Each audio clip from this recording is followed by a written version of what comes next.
الحمد لله وكفى وسلام على عباده الذين اصطفى أما بعد أعوذ بالله من الشيطان الرجيم بسم الله الرحمن الرحيم تبارك الذي بيده الملك وهو على كل شيء قدير الذي خلق الموت والحياة ليبلوكم أيكم أحسن عملا وهو العزيز الحكيم وقال تعالى ولنبلونكم بشيء من الخوف والجوع ونقص من الأموال والأنفس والثمرات وبشر الصابرين الذين إذا أصابتهم مصيبة قالوا إنا لله وإنا إليه راجعون وقال النبي صلى الله تعالى عليه وسلم إن لله ما أخذ وله ما أعطى وكل شيء عنده بأجل مسمى وقال أيضا اذكروا محاسن موتاكم أو كما قال عليه الصلاة والسلام صدق الله العظيم وصدق رسوله النبي الكريم ونحن على ذلك من الشاهدين والشاكرين. حضرات علماء کرام، حفاظ عظام، حافظ ساجد رحمۃ اللہ علیہ کے اہل خانہ، ان کے صاحبزادگان، ان کے والدین اور میرے طالب علم ساتھیوں، اللہ تعالیٰ نے ہم سب کو دنیا میں بھیجا ہے اور اس پوری کائنات کو اللہ تعالیٰ نے پیدا فرمایا ہے اور پوری کائنات کو پیدا فرما کر اللہ تعالیٰ نے پوری کائنات کو ہماری خدمت کے لیے پیدا فرمایا ہے اور ہمیں اللہ تعالیٰ نے اپنی عبادت کے لیے پیدا فرمایا ہے۔ اللہ تعالیٰ نے ہمیں یہ بتلا دیا کہ کون سے کام کرنے سے اللہ تعالیٰ خوش ہوتے ہیں، کن کاموں کے کرنے سے اللہ تعالیٰ کی رضا اور خوشنودی حاصل ہوتی ہے اور کن کاموں سے اللہ تعالیٰ ناراض ہوتے ہیں، کون سے کام اللہ تعالیٰ کے نزدیک مبغوض ہیں، کون سے کام اللہ تعالیٰ کے نزدیک ناپسندیدہ ہیں۔ اللہ تعالیٰ نے نبی اکرم صلی اللہ علیہ وسلم کے ذریعے سے، شریعت مطہرہ کے ذریعے سے ہمیں ہر شعبے میں، ہر موقع پر، ہر موڑ پر رہنمائی فرمائی۔ ہمارے دین نے کسی موقع پر، کسی شعبے میں ایسا نہیں ہے کہ ہماری رہنمائی نہ فرمائی ہو۔ انسانی زندگی میں مختلف حالات پیش آتے ہیں، ان میں سے ایک حالت صبر بھی، ایک حالت مصیبت بھی، ایک حالت تکلیف بھی، ایک حالت خوشی بھی۔ انسان کو کبھی خوشی لاحق ہوتی ہے، کبھی انسان کو مصیبت کا سامنا کرنا پڑتا ہے۔ ایسے موقع پر بھی نبی اکرم صلی اللہ علیہ وسلم نے ہمیں ہدایت دی اور قرآن کریم نے واضح طور پر فرمایا وَلَنَبْلُوَنَّكُمْ بِشَيْءٍ مِّنَ الْخَوْفِ وَالْجُوعِ وَنَقْصٍ مِّنَ الْأَمْوَالِ وَالْأَنفُسِ وَالثَّمَرَاتِ وَبَشِّرِ الصَّابِرِينَ الَّذِينَ إِذَا أَصَابَتْهُمْ مُصِيبَةٌ قَالُوا إِنَّا لِلَّهِ وَإِنَّا إِلَيْهِ راجعون، کہ ہم تم کو ضرور بھی ضرور آزمائیں گے، کچھ خوف کے ذریعے سے، کچھ بھوک کے ذریعے سے، تمہارے مالوں کو، تمہارے جانوں کو، تمہاری پیداوار کو، تمہارے پھلوں کو کم کر کے ضرور بھی ضرور آزمائیں گے۔ اور فرمایا اے نبی جی ان لوگوں کو خوشخبری سنا دیجیے جو صبر کرنے والے ہیں، جنت کی خوشخبری سنا دیجیے، رفع درجات کی خوشخبری سنا دیجیے جو صبر کرنے والے۔ وبشر الصابرین الذین اذا اصابتهم مصیبہ، کہ جب ان کو کوئی تکلیف پہنچتی ہے تو کہتے ہیں انا للہ و انا الیہ راجعون، کہ ہم اللہ ہی کے ہیں اور ہمیں اللہ ہی کی طرف لوٹنا ہے۔ اسی طریقے سے بخاری شریف کی روایت ہے، آپ صلی اللہ علیہ وسلم نے فرمایا کہ جب اللہ تعالیٰ کسی بندے کی اولاد کو، کسی بندے کے بچے کی روح کو قبض کرتے ہیں، فرشتے جب نبی اکرم جب اللہ تعالیٰ کے حضور حاضر ہوتے ہیں تو اللہ تعالیٰ سب کچھ جاننے کے باوجود پوچھتے ہیں کیا تم نے میرے بندے کی بچے کی روح کو قبض کیا؟ فرشتے عرض کرتے ہیں جی ہاں باری تعالیٰ۔ پھر پوچھتے ہیں اللہ تعالیٰ فرشتوں سے کیا میرے بندے کے لفظ جگر کو تم نے قبض کیا، اس کی روح کو قبض کیا؟ فرشتے عرض کرتے ہیں جی ہاں باری تعالیٰ۔ اللہ تعالیٰ فرماتے ہیں میرے بندے نے کیا کہا؟ فرشتے عرض کرتے ہیں میرے بندے نے آپ کے بندے نے آپ کی تعریف کی اور کہا انا للہ و انا الیہ راجعون۔ بخاری شریف میں روایت ہے اللہ تعالیٰ فرشتوں سے کہتے ہیں اس بندے کے لیے ایک مکان بناؤ اور اس کا نام حمد رکھو، اس کو کہا جاتا ہے بیت الحمد۔ یہ نبی اکرم صلی اللہ علیہ وسلم کی تعلیمات ہیں، یہ اللہ تعالیٰ کی ہدایت ہے۔ مصیبت کا آنا، تکلیف کا ہونا ہوتا رہتا ہے، یہ دنیا ہے، آنا جانا چلتا رہتا ہے۔ حافظ صاحب رحمۃ اللہ علیہ ہمارے درمیان تھے، ان کا کا وقت پورا ہو چکا، وہ دنیا سے گزر گئے۔ اسی طریقے سے روایت میں آتا ہے کہ حضرت عمر رضی اللہ تعالیٰ عنہ ایک مرتبہ تشریف فرماتے، آپ کے ساتھ کئی صحابہ آپ کے ساتھ تشریف فرماتے، ایک جنازے کا گزر ہوا۔ حضرت عمر رضی اللہ تعالیٰ عنہ کے سامنے لوگوں نے ان کی تعریف بیان کی۔ حضرت عمر رضی اللہ تعالیٰ عنہ نے فرمایا وجبت۔ اسی طریقے سے دوسرے جنازے کا گزر ہوا، لوگوں نے تعریف بیان فرمائی، حضرت عمر رضی اللہ تعالیٰ عنہ نے فرمایا وجبت۔ اسی طریقے سے تیسرے جنازے کا گزر ہوا، حضرت عمر کے سامنے لوگوں نے اس کی برائی بیان فرمائی، حضرت عمر رضی اللہ تعالیٰ عنہ نے فرمایا وجبت۔ جو لوگ آپ کے پاس موجود تھے،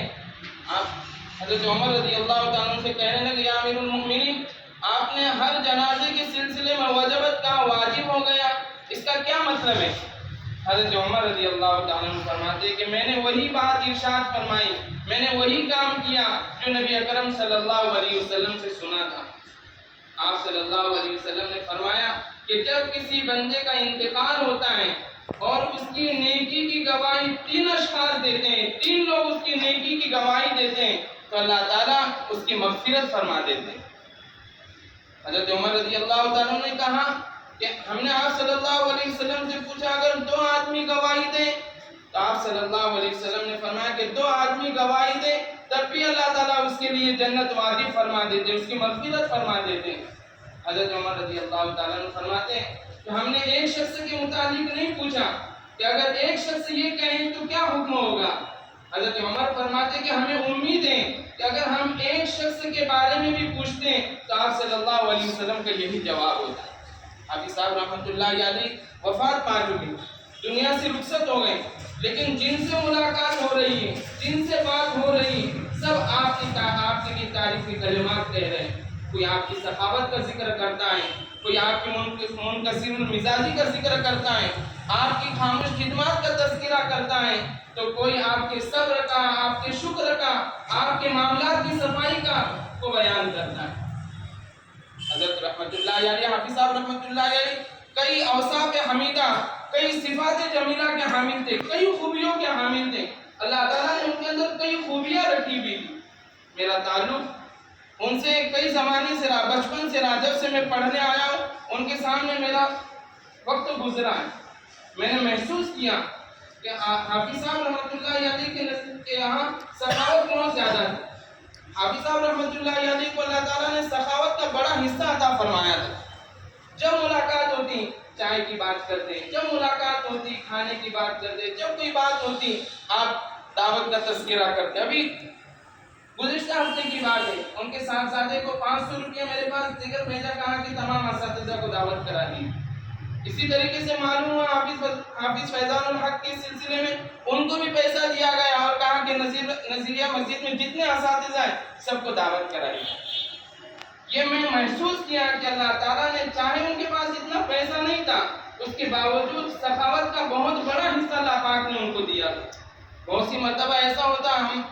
ساتھی اساتذہ کرام جمع ہوتے ہیں اور کوئی ایسا موقع آتا ہے چاہے نوشی کا یا کوئی بھی بات پیش آتی، مثال کے طور پر مجھے اچھی طریقے سے یاد ہے گزشتہ سال حیدرآباد کے سفر پر ہم لوگ تھے، حافظ صاحب بھی ہمارے ساتھ تھے۔ ایک ایسا موقع آیا، میں نے یہ سوچا کہ سب کا کئی حفاظ کرام ہیں، علماء کرام ہیں، کچھ پیسہ میں اپنی طرف سے خرچ کر دوں۔ 200 روپیہ 300 روپیہ ایک جگہ پر میں نے خاموشی سے خرچ کیا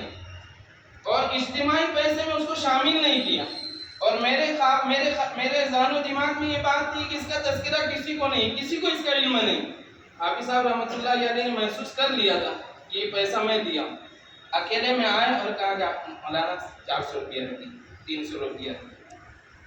یہی حالت آپ کی ہمیشہ رہا کرتی تھی، جب کبھی میں کہیں خرچ کرتا آپ ملتے اور اکیلے میں مجھے پیسہ دے دیا کرتے۔ ہدایہ دینا، علماء کے لیے ہدایہ پیش کرنا آپ کا ایک خاص وصف تھا۔ اساتذہ کرام کو فون کیا کرتے تھے، بلایا کرتے تھے، مجھے بھی فون کیا کرتے تھے کہ حافظ صاحب آئیے کچھ کام ہے۔ میں یہ محسوس کرتا ہوگا کوئی کام ہوگا، زیادہ تو آپ ہدیہ پیش کریں یا آپ رحمۃ اللہ علیہ کی سخاوت۔ اسی طریقے سے آپ رحمۃ اللہ علیہ کے اندر تواضع، عاجزی، انکساری، اپنے چھوٹوں کے ساتھ شفقت کرنا، ان کی تعظیم کرنا، ان کا اکرام کرنا، یہ میں بہت محسوس کیا ہوں۔ بہت سی مرتبہ میرا ان کے ساتھ طالب علمانہ رشتہ ہے، یعنی میں ان کے مقابلے میں ایک طالب علم کی حیثیت رکھتا ہوں، اس لیے کہ میرے استاد حافظ محمد ساجد صاحب ان کے گہرے دوست ہیں، ان کے پاس میں پڑھا ہوں، تو ان کے مقابلے میں میری حیثیت طالب علم کی تھی۔ لیکن بہت سی مرتبہ اگر سفر پر جانا ہوتا اور کار میں اگر گاڑی پر اگر کوئی اچھی سیٹ پر بیٹھ چکے ہوتے ہیں، اگلی سیٹ پر یا درمیانی سیٹ پر، اور جگہ پیچھے خالی ہوتی اور میرے لیے وہی جگہ ہوتی پیچھے خالی، بعد میں پہنچا ہوں، تو حافظ صاحب رحمۃ اللہ یعنی باہر آ جاتے، کبھی وہیں سے کہتے ہیں مفتی صاحب یہاں بیٹھیے، مولانا یہاں بیٹھیے، میں پیچھے چلا جاتا، بعض مرتبہ اڑ جاتے، بعض مرتبہ اصرار سے یہ کہنا پڑتا کہ حافظ صاحب وہیں بیٹھیے، میں پیچھے بیٹھوں گا۔ یہ آپ رحمۃ اللہ علیہ کی شفقت، یہ چھوٹوں کی تعظیم، یہ چھوٹوں کا اکرام تھا کہ میری حیثیت ان کے سامنے ایک بچے کی سی تھی، ان کے سامنے میں پلا ہوں، ان کے سامنے میں نے حفظ کیا ہے، ان کے سامنے میں بڑا ہوا ہوں، لیکن اس کے باوجود اپنے چھوٹوں کے ساتھ یہ شفقت، یہ محبت، یہ تعظیم کا معاملہ آپ رحمۃ اللہ علیہ کا۔ اسی طریقے سے میں نے آپ میں محسوس کیا کہ آپ صبر اور شکر کے خوگر تھے، صبر اور شکر کے خوگر تھے، ہمیشہ آپ شکر کے کلمات کہا کرتے تھے، جب بیماری کے متعلق آپ سے پوچھا جائے آپ کہتے ہیں کہ پہلے سے اچھی طبیعت، پہلے سے اچھی طبیعت، اللہ کا شکر ہے، اللہ تعالیٰ نے یہ چیز عطا کی، اللہ کا شکر ہے اب تو میں چل رہا ہوں، اب تو میں کھا رہا ہوں، اللہ کا شکر ہے یہ، اللہ کا شکر ہے۔ شکر اور صبر کی کیفیت اور شکر اور صبر کا وافر حصہ آپ رحمۃ اللہ علیہ کو اللہ تعالیٰ نے دیا، بلکہ آج مولانا آصف صاحب سے ملاقات بھی چند باتیں ہوئی، 1-2 منٹ بات ہوئی، تو مولانا آصف رحمۃ اللہ علیہ نے جو جملہ ارشاد فرمایا، واقعتاً وہ جملہ اس حدیث پاک کی تعبیر آپ رحمۃ اللہ علیہ تھے۔ آپ حضرت آصف صاحب نے فرمایا کہ وہ بندہ خیر الناس من ينفع الناس تھا، آپ صلی اللہ علیہ وسلم نے فرمایا لوگوں میں سب سے بہترین وہ آدمی ہے جو لوگوں کو فائدہ پہنچائے۔ حافظ صاحب رحمۃ اللہ علیہ کا معمول تھا جس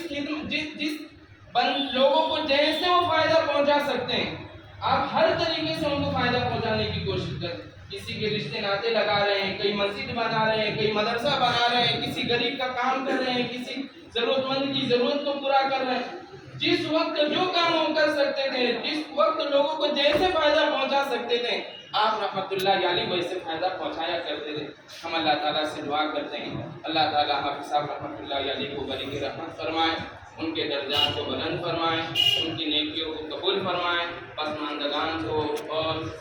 اہل خانہ کو صبر جمیل عطا فرمائے، آمین۔ وآخر دعوانا الحمد للہ رب العالمین۔